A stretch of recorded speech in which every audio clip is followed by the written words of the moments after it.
Tese do século. Você já deve ter ouvido falar sobre a tese do século e também já deve ter ouvido falar sobre a exclusão do ICMS da base do PiscoFins. O que talvez você não tenha ouvido falar é quais situações práticas que acontecem nos trabalhos de recuperação tributária envolvendo a tese do século. Então é isso que eu vou trazer para vocês nesse vídeo. As principais situações práticas e técnicas que você vai se deparar quando da realização de trabalhos de exclusão do ICMS da base do PiscoFins.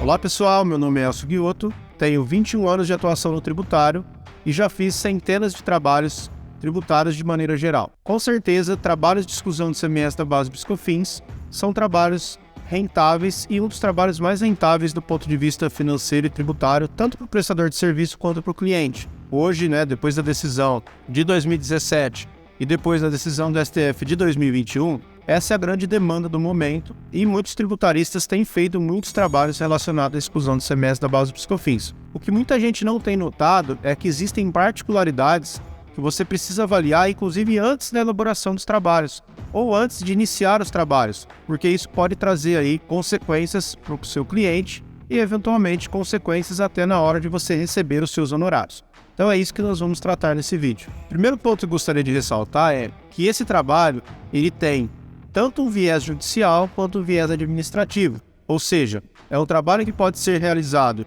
judicialmente ou um trabalho que pode ser realizado de forma administrativa, a depender da situação do seu cliente. Então, por exemplo, se você estiver atendendo um cliente que ingressou com a ação judicial e teve o trânsito em julgado, esse é um cliente que não vai precisar fazer praticamente nada de maneira administrativa, principalmente do ponto de vista de retificação das obrigações acessórias. Então, vamos pegar o exemplo de um cliente que ingressou com a ação em 2010 e teve o trânsito em julgado agora em 2023. Esse cliente ele tem direito a restituir, a recuperar os valores de 2005, ou seja, 5 anos antes da propositura da ação, até a data do trânsito em julgado.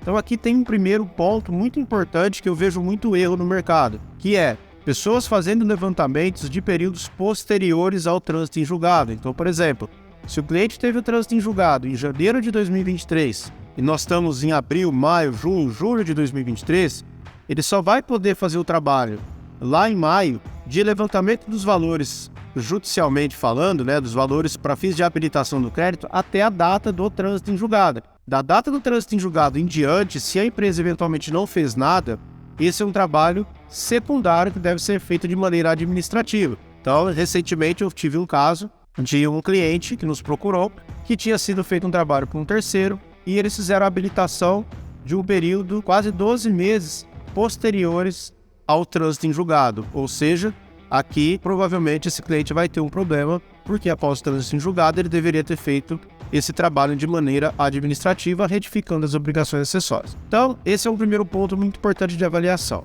Ainda continuando na questão de trabalhos de levantamentos com habilitação do crédito, ou seja, de trabalhos em que existe uma demanda judicial com o trânsito em julgado, a gente tem uma situação que precisa ser muito bem avaliada, que é a monetização desses valores. O que eu quero dizer com monetização dos valores? Você pode pegar uma empresa em que ela tem aí 3, 4 anos sem movimento, ou seja, uma empresa que está praticamente parada, que não tem mais com o que compensar, ou seja, ela não tem como utilizar esses créditos. E se nesse caso ela não tem como utilizar o crédito, a gente nem vai poder fazer uma habilitação do crédito. Então aqui tem um outro ponto importante para vocês ficarem muito atentos, porque quando a gente tem um trânsito em julgado, a gente tem duas possibilidades de fazer a fruição desse benefício. Ou a gente habilita esse crédito e faz compensações com outros tributos federais, ou a gente faz o quê? A gente executa e recebe esses valores via precatórios. Então, semana passada eu tive acesso a um caso que aconteceu isso. A empresa teve ação judicial transitada em julgado, o escritório fez todo o levantamento, fez todo o procedimento de habilitação do crédito e agora chegou numa situação em que não consegue usufruir do benefício porque não tem débitos tributários para compensar. Ou seja, se isso tivesse sido avaliado no passado, antes de iniciar qualquer tipo de trabalho ou qualquer tipo de procedimento da habilitação, provavelmente teriam seguido um caminho diferente, executado o título e ter aguardado o recebimento via precatório. Então esse é um outro ponto que vocês precisam tomar muito cuidado quando estiver falando de trabalho de exclusão do ICMS da base do PiscoFins, quando a gente tem trânsito em julgado de ações. O terceiro e último ponto que precisa ser muito bem avaliado é trabalhos de exclusão do CMS em que as empresas tiveram períodos de sobras de créditos de PIS/COFINS. Precisa ficar muito atento porque a Receita não tem aceitado a atualização desse valor. Então vamos imaginar uma situação em que vocês pegaram uma empresa para fazer exclusão do CMS, essa é uma empresa que teve o trânsito em julgado, e aí ela teve lá praticamente um ano todo que ela não pagou o PIS/COFINS por conta de sobra de crédito. Aqui a gente até tem que nascer um alerta, porque se sobra muito crédito, ou teve uma grande aquisição que houve um acúmulo de crédito, ou de imobilizado, ou alguma importação grande, ou de algum insumo, né, de maneira volumosa, que gerou ali um acúmulo de crédito, que vai ser utilizado nos períodos seguintes, ou eventualmente eu tenho alguma saída de PIS/COFINS desonerado, e aí vocês precisam avaliar se o trabalho de levantamento está correto, excluindo essas operações em que possivelmente eu tenha tido ICMS, mas não tenha tido incidência de PIS/COFINS. Então esse é o ICMS que não pode ser excluído, porque eu não tive PIS/COFINS na saída.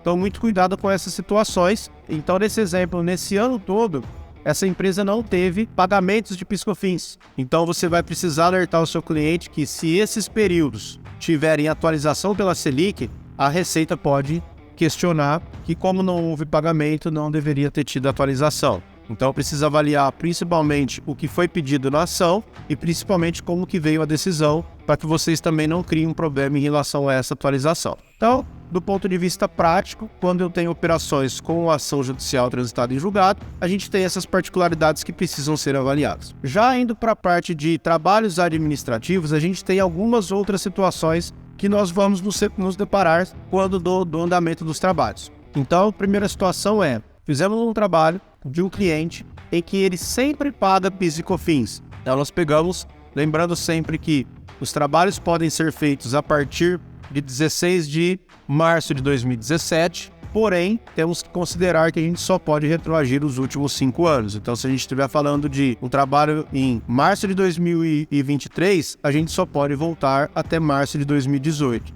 Então, esse cliente, infelizmente, ele não vai poder recuperar aí o período de 2017, né, de março de 17 até março de 18. Então, se o cliente só paga PIS e COFINS, esse eu brinco que é o melhor dos mundos para nós tributaristas. Por quê? Porque esse é um trabalho que vai gerar mês a mês pagamentos indevidos. E aí vamos imaginar que você levantou os últimos 60 meses, você vai ter ali 120 perdicontos, né?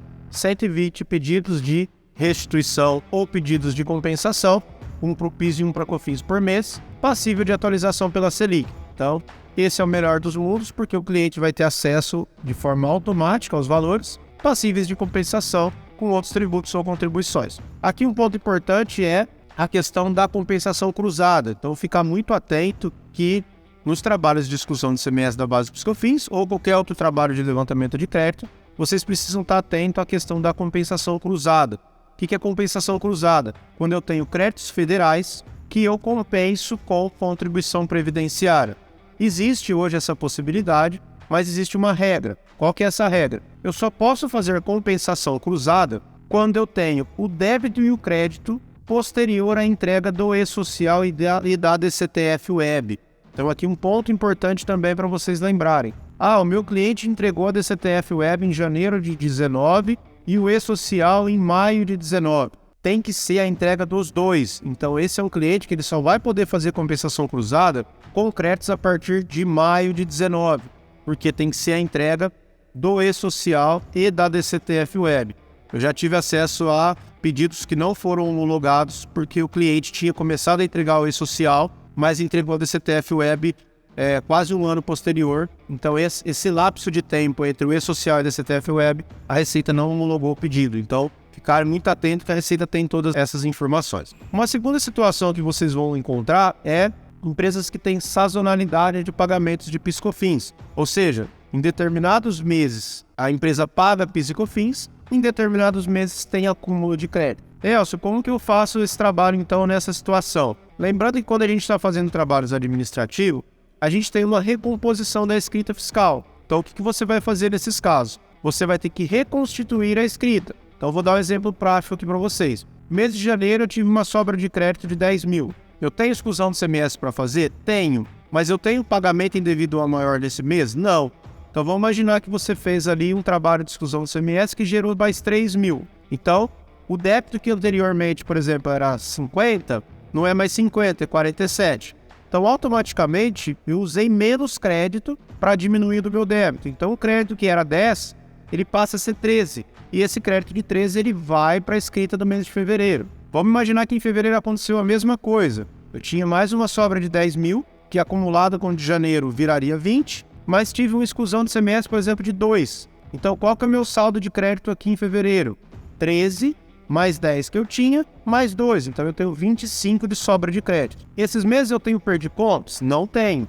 Esses meses eu preciso retificar DCTF? Não preciso. Então, uma outra obrigação acessória que a gente precisa retificar é DCTF, mas eu só vou retificar nos meses em que eu tive ajuste de pagamento indevido a maior, ou seja, o pagamento era 100, passou a ser 80, aí eu tenho que retificar DCTF para diminuir o 100 para 80. Aí em março eu tive, por exemplo, um pagamento de 30 mil de DARF. Opa, se eu tive o pagamento de 30 mil, tá me sobrando 25, o que vai acontecer? Vamos imaginar que em março eu tenho mais uma sobra de 3 mil. Então, os meus 30 não é mais 30, eles vão virar 27, e ainda eu tenho um crédito de 25 que está vindo acumulado dos meses anteriores. Então, o que vai acontecer? Nesse período agora, eu tinha um DARF de 30 mil recolhido. Então, eu tenho agora um crédito de 25 que eu utilizei, mais 2 ali de exclusão de CMS daquele mês, eu passo a ter 27 mil de pagamento indevido ao maior. Então, lembrando que se eu tiver sazonalidade na apuração, ou seja, meses que sobra crédito e meses que eu tenho pagamento, eu preciso ficar ali muito atento, porque nesses meses eu não tenho retificação da DCTF e também não tenho pagamentos indevido ao maior.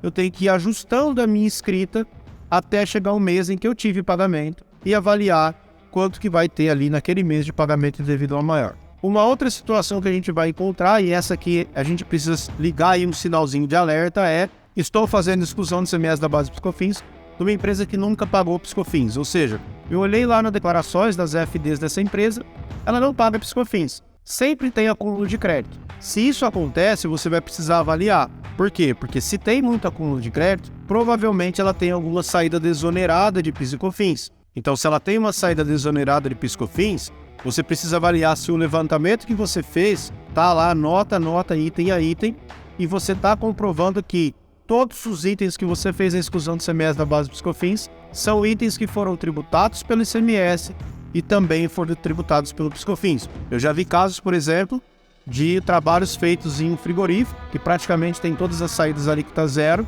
poucas saídas ali tributadas pelo PiscoFins e também pelo ICMS, no levantamento de 600 mil reais, que na hora que foi ver, o cliente tinha 30 mil reais para recuperar.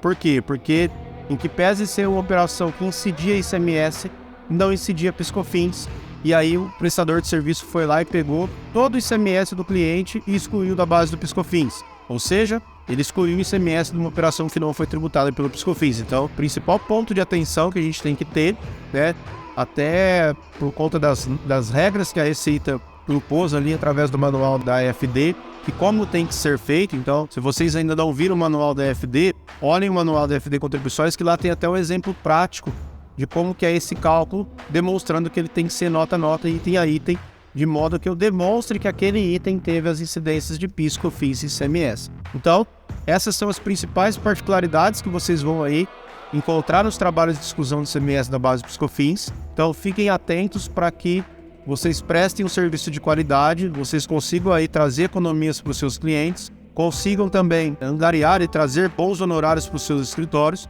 Se você é um empresário do lucro real, do lucro presumido, lembrando sempre que exclusão do ICMS só se aplica para empresas do lucro real, do lucro presumido, e tem a sua operação tributada pelo PiscoFins e também tributada pelo ICMS, provavelmente você tem valores a recuperar que podem ser valores relevantes e podem aí ajudar o fluxo de caixa da sua empresa. Então, espero que vocês tenham gostado do vídeo. Eu trouxe aí de uma maneira bem clara e bem prática, com exemplos práticos dessas situações que vocês vão aí encontrar na hora de realizar os trabalhos de exclusão do ICMS do base do PiscoFins. Se você ainda não segue o canal, se inscreva aí no canal, compartilhe o canal para outros tributaristas, para que essas informações cheguem para o máximo de pessoas possíveis e todos nós possamos aí prestar serviços de qualidade para os nossos clientes e faturar bons honorários.